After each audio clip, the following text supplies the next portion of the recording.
Bonjour à tous, ici Maxime Bizot, fondateur de fiche-droit.com et je vous souhaite la bienvenue dans cette nouvelle vidéo de droit constitutionnel dans laquelle on va parler de la différence entre constitution souple et constitution rigide. Juste avant qu'on commence, laissez-moi vous poser une question, est-ce que ça vous intéresse de réviser efficacement votre droit constitutionnel?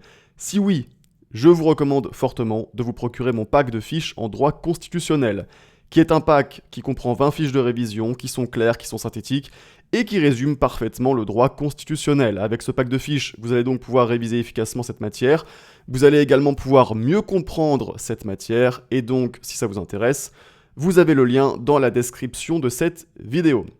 Ceci étant dit, on commence.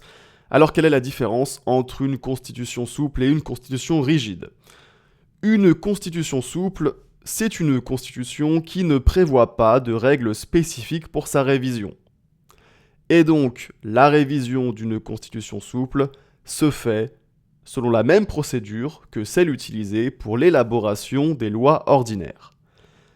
A l'inverse, une constitution rigide, c'est une constitution qui ne peut être révisée que par une procédure plus complexe que celle utilisée pour élaborer les lois ordinaires.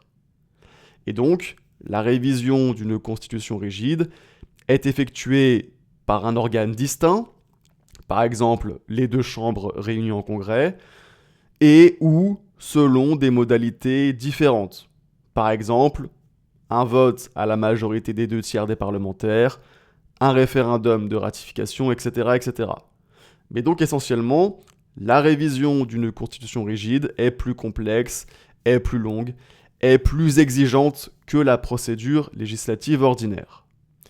Aujourd'hui, la très grande majorité des États possèdent une constitution rigide. Ce système, il a l'avantage de protéger les droits et principes constitutionnels. En revanche, il rend plus difficile l'adaptation de la Constitution aux évolutions de la société, ce qui peut empêcher la mise en place de réformes parfois nécessaires. Et donc, quelque part, une Constitution rigide va favoriser les situations de crise, pouvant potentiellement conduire à un changement de constitution. A l'inverse, une constitution souple s'adapte très facilement aux évolutions de la société, mais elle ne permet pas de protéger efficacement les droits et principes constitutionnels, puisque ceux-ci peuvent être modifiés ou supprimés selon la procédure législative ordinaire. Et puis également, puisqu'elle peut être révisée selon la même procédure que celle utilisée pour les lois ordinaires, la constitution souple, quelque part, perd de sa suprématie par rapport à la loi, ce qui conduit à un aplanissement de la hiérarchie des normes. Un bon exemple de constitution rigide, c'est la Constitution française du 4 octobre 1958, puisqu'en effet, la procédure de révision de la Constitution de 1958 est plus complexe que la procédure d'élaboration des lois ordinaires. Cette procédure de révision, elle est prévue par l'article 89 de la Constitution et elle se déroule en 3 phases. D'abord, l'initiative de la révision, ensuite le vote par chacune des 2 chambres et enfin la ratification. L'initiative de la révision, elle appartient soit au président de la République sur proposition du Premier ministre, soit au Parlement. Dans le premier cas, on parle de projet de révision. Dans le second cas, on parle de proposition de révision. Ensuite, le projet ou la proposition doit être adopté par les 2 chambres, Assemblée nationale et Sénat, en termes identiques et à la majorité des suffrages exprimés. Et puis enfin, après le vote des parlementaires, très important, la révision n'est pas tout de suite adoptée, puisqu'en effet, en cas de proposition de révision, la révision doit être approuvée par référendum. En cas de projet de révision, elle doit être approuvée par référendum ou à la majorité des 3/5 des suffrages exprimés des 2 chambres du Parlement réunies en congrès.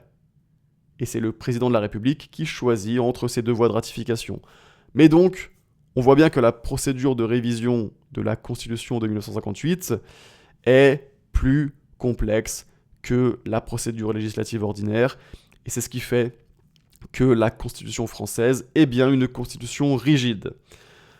En ce qui concerne maintenant les constitutions souples, un bon exemple de constitution souple, c'est la constitution britannique, puisqu'en effet, le Royaume-Uni est doté d'une constitution coutumière et non d'une constitution écrite, contrairement à la quasi-totalité des pays du monde. Qu'est-ce que ça signifie ? Ça signifie qu'au Royaume-Uni, les règles relatives à l'organisation de l'État et à l'exercice du pouvoir sont principalement issues de coutumes, c'est-à-dire d'usages répétés sur une longue période qui n'ont pas été consacrés dans un texte dénommé Constitution. Au Royaume-Uni, il n'y a pas de document écrit dénommé Constitution, il y a simplement des usages répétés sur une longue durée, des coutumes qui viennent forger les règles qui concernent l'organisation de l'État et l'exercice du pouvoir. Et donc, le processus d'élaboration de la constitution coutumière est, par nature, progressif. On a régulièrement des règles nouvelles qui viennent s'ajouter aux précédentes pour les compléter ou pour les modifier. La révision de la Constitution se fait donc très simplement, sans solennité particulière, puisque un nouvel usage suffit à modifier la Constitution coutumière. Et c'est pour ça que la Constitution coutumière, et donc la Constitution britannique, est considérée comme une constitution souple. Voilà, c'est déjà la fin de cette vidéo, j'espère que cette vidéo vous a plu. N'oubliez pas de liker cette vidéo pour m'encourager et également pour m'aider à faire connaître mon travail à plus de monde. Et sur ce, on se dit à bientôt pour une prochaine vidéo.